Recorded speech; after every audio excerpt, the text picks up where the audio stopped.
2 Benz car பத்தாமல் எனக்கு Innova car கொடுத்தால்தான் நான் வருவேன் என்று கூறிய தாவேகா சட்டமன்ற உறுப்பினர். கார் வழங்குறதுக்கு 100 கோடி ஒதுக்குனீங்கன்னா மக்களுக்கு என்ன செய்வீங்க? தொடர்ச்சியாக சமூக வலைதளங்களில் எழுந்து வரும் கேள்வி. மக்கள் பிரச்சனையை விட இது ரொம்ப முக்கியமா? பிரேமலதா விஜயகாந்த் அவர்கள் கருத்து. தொடர்ச்சியா தமிழக அரசியல் என்னதான் நடக்குதுன்னு தெரிஞ்சுக்கலாம் வாங்க.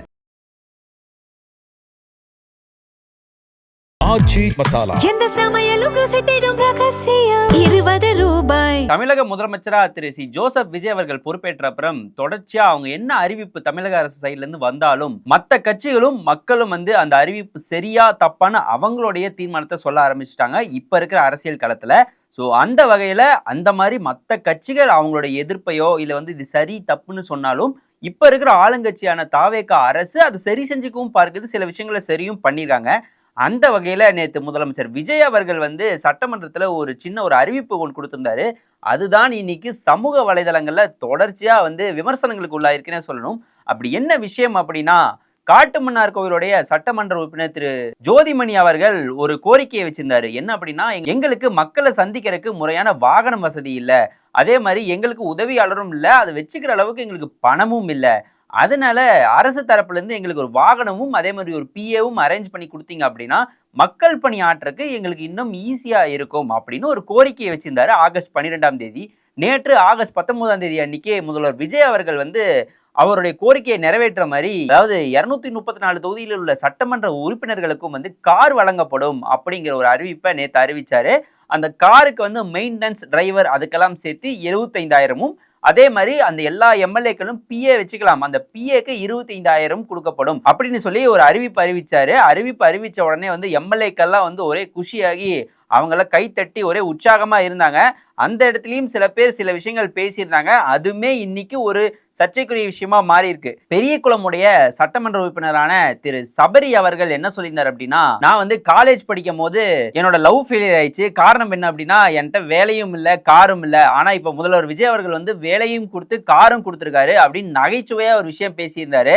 அதை எடுத்து நீங்க சோசியல் மீடியால எப்படி பதிவு பண்ணிருக்காங்க அப்படின்னா, இந்த வேட்புமனு தாக்கல் செய்வாங்க இல்லையா, அப்ப அவங்க கிட்ட என்னெல்லாம் இருக்கு, அவங்க கிட்ட எவ்வளவு பணம் இருக்கு, என்னென்ன சொத்து இருக்கு அப்படிங்கிற மென்ஷன் பண்ணுவாங்கல்ல, அதுல அவர்கிட்ட டாடா கார் இருக்கிறதா மென்ஷன் பண்ணியிருக்காரு. ஆனால் இந்த சட்டசபையில் அவர் என்ன சொல்லியிருந்தார் அப்படின்னா, நான் டெய்லி ஆட்டோல தான் வந்துட்டு போறேன், ஐடி கார்டை காட்டினா தான் நான் எம்எல்ஏன்னு நம்புறாங்க அப்படின்னு சொல்லி பதிவு பண்ணியிருந்தார். இதுவுமே எல்லாம் கேள்வி கேட்டிருக்காங்க, இது எதுக்கு போய் சொல்லிட்டு இருக்காரு அப்படின்னு.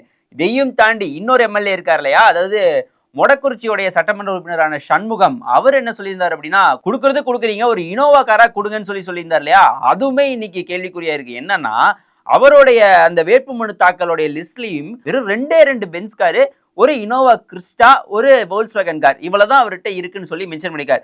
இவ்வளவு கம்மியா இருக்கிறப்போ இனோவா கார் கேட்கலாம், தப்பு இல்லை அப்படிங்கிற மாதிரியும் சில விமர்சனங்கள் இன்னைக்கு சமூக வலைதளங்கள்ல எழுந்திருக்கு. தொடர்ச்சியா மற்ற கட்சிகளும் இதுக்கு எதிர்ப்பு தெரிவிச்சிருக்காங்க. என்ன அப்படின்னா, 90% சட்டமன்ற உறுப்பினர்கள் கிட்ட வாகனங்கள் இருக்கு, இல்லாத அந்த 10% பேருக்கு வேணா நீங்க வாகனம் வழங்குங்க. என்ன காரணம் அப்படின்னா, இப்ப இருக்கிற எம்எல்ஏக்களோட சம்பளம் தமிழக அரசு இப்ப இருக்கிற எம்எல்ஏக்களுக்கு வருடம் முழுக்க சம்பளம் கொடுத்தாங்க அப்படின்னா அதுக்கு 28.8 கோடி தான் செலவாகும்.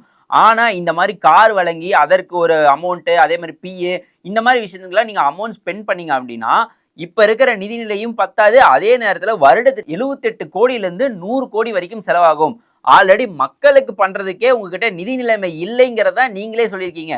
அப்படியெல்லாம் இருக்கிறப்போ இந்த மாதிரி செலவு பண்ண சரியா இருக்குமா அப்படிங்கிறதும், அதே மாதிரி பிரேமலதா விஜயகாந்த் அவர்கள் என்ன சொல்லியிருக்காங்க அப்படின்னா, இது ஒரு நகைச்சுவையான விஷயமா இருக்கு. ஏன்னா இந்த மாதிரி அமைச்சர்களுக்கு கார் வழங்குறது பொதுவா எல்லாம் பண்றதுதான், ஆனா எம்எல்ஏக்களுக்கு கார் வழங்குறது இது ஒரு புதிய விஷயமா இருக்கு. இதை என்னதான் எல்லாரும் ஏற்றுக்கொண்டாலும் இது தேவையில்லாத ஒரு செலவு தான். ஒருத்தங்க கேட்டாங்கன்னு கொடுக்குறீங்க, அதெல்லாம் நியாயமான விஷயம்.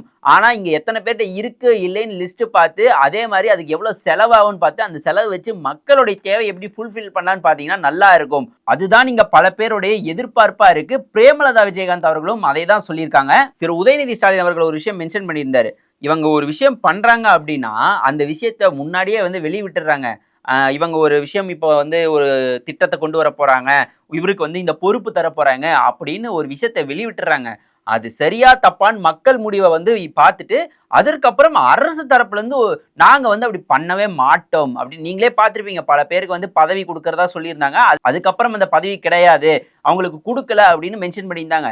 அதுதான் இவங்க கிட்ட மக்கள்கிட்டே வந்து கொடுத்துட்றாங்க. இது ஓகேவா இல்லையான்னு பார்த்துட்டு மக்கள் எதிர்ப்பு தெரிவிச்சாங்கன்னா உடனே இவங்க சரி செய்யற மாதிரி ஒரு நாடகம் ஆடுறாங்க அப்படின்னு சொல்லி ஒரு விஷயம் பதிவு பண்ணியிருந்தாரு திரு உதயநிதி ஸ்டாலின் அவர்கள். அதே விஷயத்தை தான் இவங்க தொடர்ச்சியா அவங்களுடைய ஸ்ட்ராட்டஜியா கொண்டு வந்துட்டு இருக்காங்க. அப்படிங்கிறதான் எதிர்கட்சியோடதும் மாற்றுக் கட்சியோடைய கருத்தாவும் இருக்கு. இந்த கார் வழங்குற விஷயம் சரியா தப்பா அப்படிங்கிற உங்களோட கருத்தை கமெண்ட் செக்ஷன்ல பதிவு பண்ணுங்க. அண்ட் இதே மாதிரி அரசியல் அப்டேட்லாம் தெரிஞ்சுக்கணும் அப்படின்னா நம்ம கிங் 360 இருக்கிற வீடியோவை ஃபுல்லா பாருங்க. அண்ட் இதே மாதிரி அரசியல் அப்டேட்டுடன் நான் உங்களை வந்து சந்திக்கிறேன். அது வரைக்கும் நான் உங்கள் ஜெகவின். இன்றைய கிங் செய்திகளை வழங்குவோர் அதிக மசாலா அதிக சுவை ஆச்சி மசாலா. ஆச்சி மசாலா. எந்த சமையலும் ருசி தேடும் ரகசியம் 20 ரூபாய்.